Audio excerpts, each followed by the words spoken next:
Hola chicos, ¿qué tal? ¿Cómo estáis? Bueno, en el vídeo de hoy vamos a empezar a trabajar con problemas de cálculos de energías para los distintos cuerpos. Entonces, ¿a qué nos referimos con esto?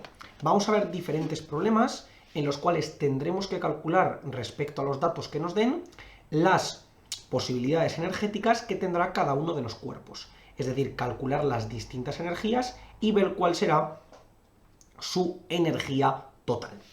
Entonces, en el primero de los problemas nos dicen lo siguiente. Una partícula de masa igual a 500 gramos, es decir, ponemos por aquí masa igual a 500 gramos, se mueve a una velocidad sobre el suelo de 15 metros por segundo. Es decir, que lleva una velocidad de 15 metros por segundo. Y lo primero que nos dicen, calcula la energía mecánica total que tiene esta partícula. Es decir, nosotros tenemos una partícula que está en el suelo, o consideramos que está aquí en el suelo, y se mueve a una velocidad teniendo una masa. Y nos dicen que calculemos cuál es la energía total que tiene esta partícula en este momento. Bueno, ¿qué es lo que nos ocurre? Que esta partícula, por el mero hecho de moverse a una cierta velocidad, tiene energía cinética. Por tanto, tendremos que la energía cinética que tiene será un medio de la masa por la velocidad al cuadrado. Recordamos, y ahora veremos cuál es la unidad de energía en el sistema internacional, que para obtener esa unidad tenemos que introducir todos los datos en términos del sistema internacional. Es decir, velocidad en metros por segundo, pero la masa la tendremos que introducir en kilogramos. Por tanto, sabemos que 500 gramos son 0,5 kilogramos, por tanto esto será un medio de 0,5 por 15 al cuadrado. Y si esto lo calculamos, 15 al cuadrado, todo dividido entre 4, será 56,25. Y la pregunta es, ¿qué unidad tenemos en el sistema internacional para la energía? Bueno, pues esta unidad es el julio. El julio, que se expresa con una J, es la unidad que tenemos en el sistema internacional para medir la energía. Como todas las unidades que conocemos, existen múltiplos tanto superiores como inferiores para aquellos casos en los que tengamos una masa que tenga mucha energía o una partícula muy pequeña que tenga muy poquita energía. Por tanto, en este caso tenemos que la energía cinética de nuestro cuerpo serán esos 56,25 julios. Vamos a señalar así para que se vea bien. ¿Tiene algún otro tipo de energía? Bueno, pues vamos a comprobarlo. ¿Tiene energía potencial? ¿Se encuentra a alguna altura? No, porque nos dicen que está a ras de suelo. Por tanto, la energía potencial en este caso será igual a 0. ¿Y tiene algún tipo de energía potencial elástica? Pues tampoco, porque no tenemos ninguna constante de elasticidad y tampoco tenemos ningún muelle ni ninguna goma que nos lo permita. Por tanto, energía potencial elástica igual a 0. ¿Todo esto a qué nos lleva? A que la energía mecánica tendrá que ser estrictamente igual a la energía cinética. Es decir, esos 56,25 julios. Por tanto, de esta manera ya la tenemos. Ahora nos dice el apartado. Esta misma partícula se para, es decir, se detiene su movimiento y se eleva hasta una altura de 5 metros. Calcula la nueva energía mecánica de nuestra partícula. Es decir, el segundo caso, lo voy a poner por aquí, tendríamos el suelo, tendríamos aquí arriba nuestra partícula de masa m, que ahora ya no se mueve a ninguna velocidad porque nos dicen que la paramos y está a una altura h de 5 metros. Masa, recordamos, 500 gramos.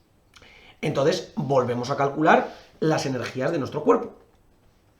Y tendríamos la primera, energía cinética, un medio de la masa por la velocidad al cuadrado.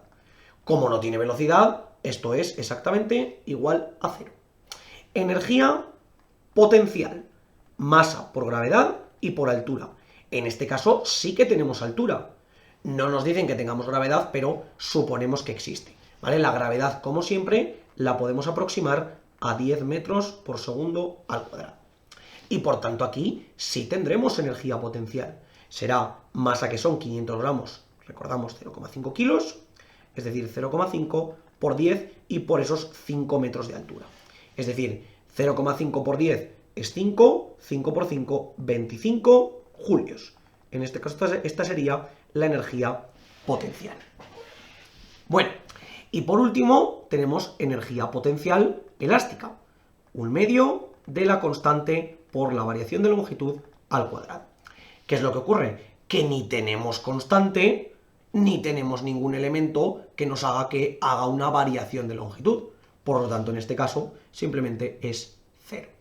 ¿Y a qué conclusión podemos llegar ahora? Pues que la energía potencial, en este caso, va a ser estrictamente igual a la energía mecánica. Es decir, la energía mecánica va a ser exactamente lo mismo que la energía potencial, que serán esos 25 julios. Por tanto, podemos ver que teníamos más energía antes total que la que tenemos ahora, porque aquí tenemos simplemente 56,25 y aquí 25 julios. Tenemos menos de la mitad que teníamos antes.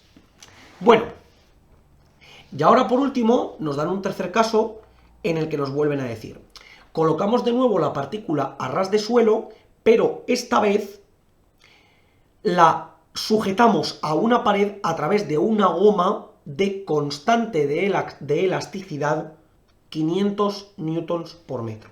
Es decir, ponemos la partícula en el suelo, sujeta la pared a una goma que tiene una constante, aquí tenemos nuestra partícula con su masa, una constante de 500 newtons por metro. Y nos dicen de tal manera que comprimimos la partícula de tal modo que el muelle cambia su longitud en 10 centímetros. Es decir, que tenemos una variación de longitud, en este caso de menos 10 centímetros.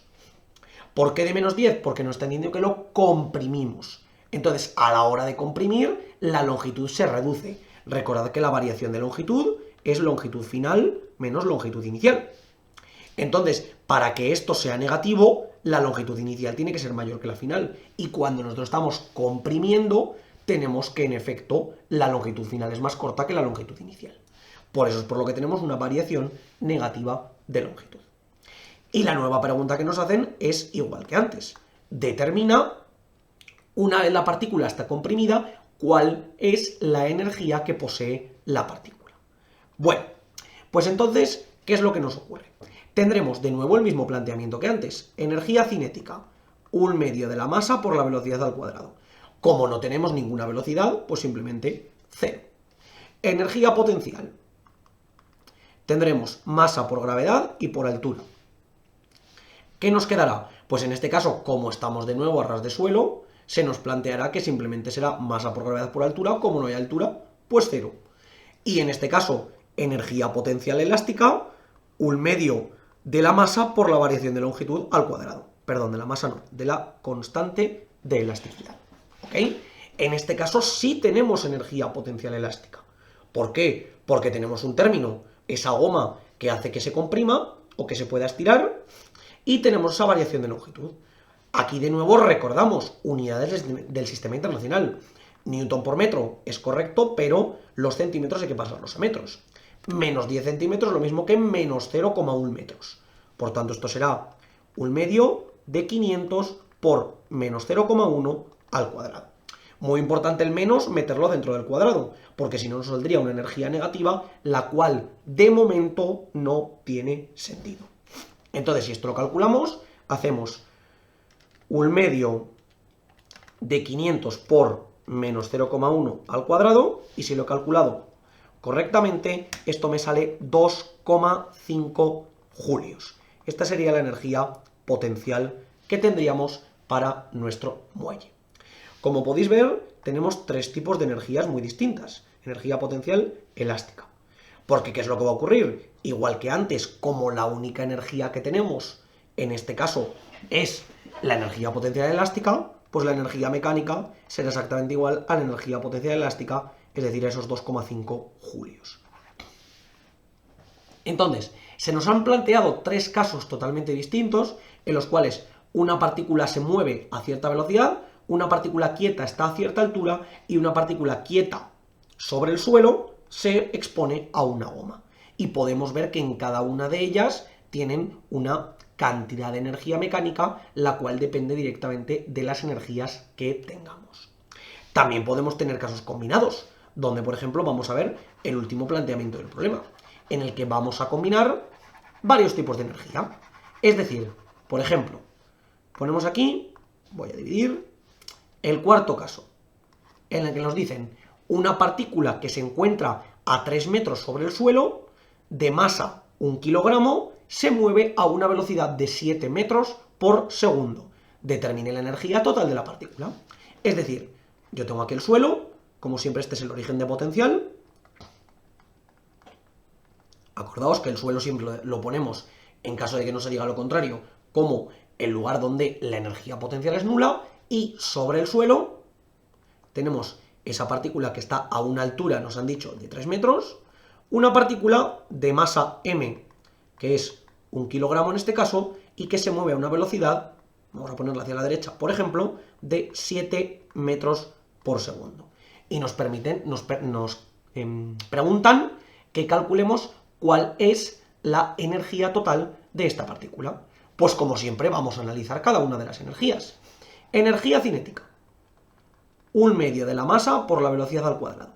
¿Tenemos masa? Lógicamente. ¿Tenemos velocidad? Sí, por tanto tendremos energía cinética. 1/2 de 1 kilogramo por 7 metros por segundo al cuadrado, y esto será 49 entre 2, que es 24,5 julios. ¿Ok? Esta será la energía cinética de nuestro cuerpo. Vamos con la siguiente, energía potencial. Tendremos masa por gravedad y por altura. ¿Tenemos masa? Sí. La gravedad, repito, aunque no nos la dicen, suponemos que existe. Gravedad, de nuevo, aproximada a 10 metros por segundo al cuadrado. ¿Tenemos altura? Sí. Por tanto, tendremos de nuevo energía potencial. Pues será 3 por 10, perdón, la masa es 1 por 10 y por 3, es decir, 30 julios. Esta sería la energía potencial. Y ahora, por último, energía potencial elástica. 1/2 de la constante por el alargamiento al cuadrado. ¿Y qué nos ocurre? Que en este caso no tenemos energía potencial elástica. Por tanto, 0. No pasa nada. ¿Cuáles son las energías totales que tenemos? Pues tenemos energía cinética y energía potencial. Por tanto, la energía mecánica será la energía cinética más la energía potencial. La suma de ellas, es decir, 24,5 más 30, es decir, 54,5 julios será igual a la energía mecánica. La pongo por aquí para que la veamos bien. Entonces, ¿qué es lo que ocurre? En este problema tenemos una combinación de energías. Un cuerpo que se encuentra a cierta altura sobre el suelo, teniendo en cuenta que se mueve a cierta velocidad. Por lo tanto, simplemente tenemos tanto energía potencial como energía cinética. Podéis ver, chicos, perfectamente que el cálculo de las energías no tiene ninguna complicación. Tenemos que ir poco a poco desglosando cada una de ellas y viendo cuáles son las que se cumplen en un caso y cuáles son las que no. Como siempre os digo, chicos, por favor, cualquier duda, cuestión o pregunta que tengáis, dejádmelo en los comentarios y nosotros la intentaremos resolver. Por lo demás, muchísimas gracias por ver el vídeo, espero que os haya servido y que vaya bien.